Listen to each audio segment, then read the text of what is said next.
WhatsApp లింకులు పంపించి ప్రజలను పెట్టుబడుల పేరుతో మోసం చేస్తున్న ఇద్దరు నిందితులను రామారెడ్డి పోలీసులు అరెస్టు చేసి రిమాండ్కు తరలించారు. వారి వద్ద నుండి రూ. 15,000 నగదు, ఒక HP ల్యాప్టాప్, 4 మొబైల్ ఫోన్లు స్వాధీనం చేసుకున్నారు. ఈ కేసుకు సంబంధించిన వివరాలను జిల్లా SP M రాజేష్ చంద్ర IPS వెల్లడించారు.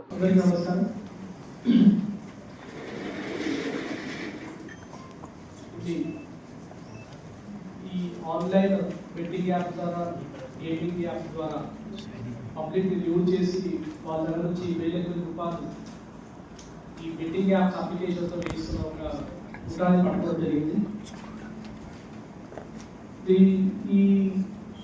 ఇందులో ఇద్దరు పర్సన్స్ని, టోటల్ 3 మందిలో అందులో ఇద్దరు పర్సన్స్ని అరెస్ట్ చేయడం జరిగింది. ఇంకో పర్సన్ కోసం కూడా ఒక టీము గాలిస్తుంది. ఇందులో ముఖ్యమైన పర్సన్ ముఖ్య నవీన్. ఇతను విజిటర్ వీసా పైన దుబాయ్కి వెళ్ళడం జరిగింది. అక్కడ ఒక కంపెనీలో కొంతకాలం పనిచేయడం జరిగింది, ఫ్యూచర్ డాట్‌కామ్. ఆ కంపెనీలో పనిచేసిన తర్వాత వాళ్ళతోటి సంబంధాలు ఏర్పరచుకొని, ఇది ఒక గేమింగ్ బెట్టింగ్ యాప్ కంపెనీ. ఈ కంపెనీ వాళ్ళు అతనికి కొన్ని సిమ్ కార్డ్స్ ఇచ్చి అతను మళ్ళీ ఇండియాకి పంపించి ఇతను ఇండియాలో ఆపరేట్ చేసుకుంటూ చాలామంది కాంటాక్ట్స్ తోటి ఇతను డబ్బుల్ని 2,000, 3,000, 7,000 ఇలా మల్టిపుల్గా మొత్తం మన కాంట్రాక్ట్ చెక్ చేస్తే సుమారుగా 7,633 మంది నుంచి డబ్బులు తీసుకుంటున్నట్టు తెలుస్తుంది.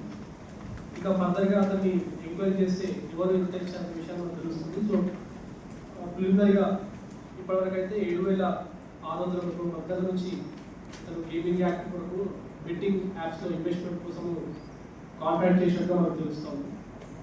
ఈ కంపెనీ వాళ్ళకి కొన్ని దుబాయ్ బేస్డ్ సిమ్ కార్డ్స్ కూడా ఇవ్వడం జరిగింది. ఈ సిమ్ కార్డ్స్ ఇండియాలో పనిచేయడం, బట్ వాట్సాప్ ద్వారా ఇతను వాళ్ళకి కాంటాక్ట్ చేసేసి వాళ్ళని ఈ అప్లికేషన్ను ఇన్వెస్ట్మెంట్ చేసే విధంగా యూజ్ చేసి, తర్వాత చాలామంది అప్లికేషన్లో పెట్టిన తర్వాత డబ్బులు వెనక్కి రాక డబ్బులు వదిలేసి కూడా వాళ్ళు హోమ్స్ వదిలిపెట్టుకోవడం జరిగింది.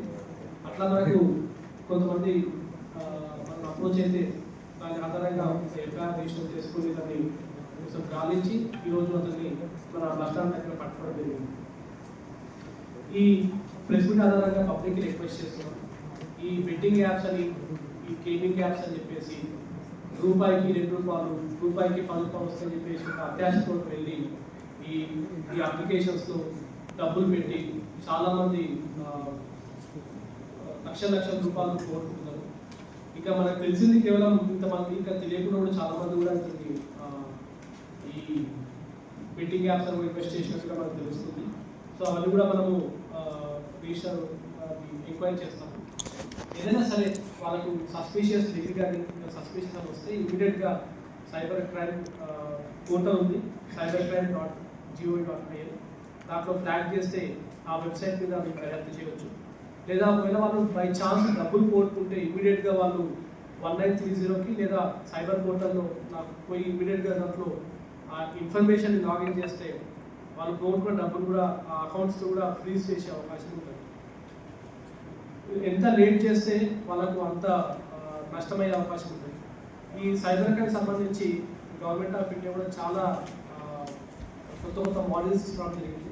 ఇప్పుడు సైబర్ క్రైమ్ సంబంధించి ఇమీడియట్గా మీరు ఎంత ఫాస్ట్గా రియాక్ట్ అయ్యి మీరు దాన్ని రిపోర్ట్ చేస్తే MRM అనే మోడల్ తోటి దాన్ని ఇమీడియట్గా బ్లాక్ చేసే అవకాశం ఉంటుంది.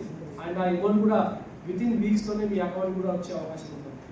అండ్ ఈరోజు మన డిస్ట్రిక్ట్ స్టాట్స్ అండ్ ఎంటైర్ కంట్రీలో తీసుకుంటే, మన స్టేట్లో తీసుకుంటే 20% ఆఫ్ FIRs సైబర్ క్రైమ్స్ ఉన్నాయి. సో అది గణనీయంగా రాను పెరుగుతూ ఉంది. అండ్ మనం చాలా వరకు ఈ దొంగతనాలు, దోపిడీ వల్ల దోచుకునే డబ్బు కన్నా 20-30 ఇంతలు ఎక్కువగా సైబర్ క్రైమ్లో డబ్బులు పోగొట్టుకోవడం జరుగుతూ ఉంది. అండ్ ఇక్కడ చాలామంది కూడా అక్యూజ్ కూడా ఈ భారతదేశంలో ఉన్నారు. వాళ్ళు ఓవర్సీస్ నుంచి కూడా ఆపరేట్ చేసుకొని మల్టిపుల్ సైట్స్ తోటి iPhone 3,000 దొరుకుతుందని చెప్తే వాళ్ళు లింక్ పెట్టేస్తే చాలామంది రివర్ అయిపోయిందని క్లిక్ చేయడం, లేకపోతే OTP ఏమన్నా ఫోన్ చేసి OTP అడిగితే OTP షేర్ చేయడం, లేకపోతే డిఫరెంట్ అప్లికేషన్స్ మనకు APK ఫైల్స్ డౌన్లోడ్ చేసుకోవడం, లేకపోతే కొత్త అప్లికేషన్ డౌన్లోడ్ చేసినప్పుడు పర్మిషన్స్ అన్నీ కూడా చదవకుండా దాన్ని పర్మిషన్స్ కానీ లేకపోతే అవన్నీ గ్రాంట్ చేయడం. దీనివల్ల మీ సెల్ ఫోన్ ఉన్న డేటా, మీ పర్సనల్ ఇన్ఫర్మేషన్ మొత్తం కూడా వాళ్ళకి వెళ్ళిపోతుంది. చాలా వరకు ఈ అన్సెక్యూర్డ్ ఏపీకే ఫైల్స్ వల్ల కూడా చాలా వైరస్ కూడా మీ మొబైల్ ఫోన్లో వచ్చే అవకాశం ఉంటుంది. అండ్ దాని నుంచి కూడా మీ ఓటీపీ కూడా అండ్ మీ పర్సనల్ ఇన్ఫర్మేషన్ అవన్నీ కూడా చోరీ అయ్యే అవకాశం ఉంటుంది. సో ఈరోజు మీ డబ్బులు, మీ కష్టపడే డబ్బులు అన్నీ కూడా బ్యాంక్లో ఉంటుంది. కాబట్టి మీరు అందరూ జాగ్రత్తగా ఉండండి. అండ్ ఎక్కడైతే బ్యాంకు వడ్డీ కన్నా కూడా ఎక్కువగా మీకు డబ్బులు వస్తాయని చెప్పేసి మీకు ఏమన్నా లీడ్ చేస్తే మాత్రం మనం నమ్మొద్దు. అది ఖచ్చితంగా మోసమే ఉండే అవకాశం ఉంటుంది. ఇప్పుడు ఇందులో కూడా 1:2 అంటే రూపాయికి రూపాయి ఇంట్రెస్ట్ డబ్బులు వస్తాయనే ఉద్దేశంతో వీళ్ళు చాలా మంది దగ్గర 2,000, 7,000, 10,000 ఇట్లా సుమారు 7,000 మంది దగ్గర వీళ్ళు డబ్బులు తీసుకున్నట్టు తెలుస్తూ ఉంది. ఇవన్నీ కూడా అది అప్లికేషన్లో ఉంటుంది. ఆ అప్లికేషన్ కూడా ఫేక్ అప్లికేషన్ అది. సో దాన్ని ఫ్రీజ్ చేసే అవకాశం ఉంది. సో ఆ డబ్బులది కూడా వచ్చే అవకాశం కూడా చాలా తక్కువ ఉంటుంది. సో అమౌంట్ లాస్ అయిన వెంటనే మనము దాన్ని రిపోర్ట్ చేస్తే ఆ అమౌంట్ రికవర్ చేసే అవకాశం ఉంటుంది.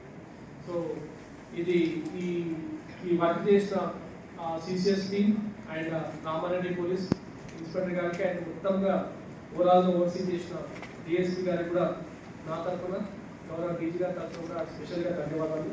సో సైబర్ క్రైమ్ మీద ప్రతి ఒక్కరు కూడా అవగాహన కలిగి ఉండాలి. అండ్ ముఖ్యమైనది చాలామంది సైబర్ క్రైమ్లో బలవుతున్న వాళ్ళందరూ కూడా చదువుకున్న వాళ్ళే.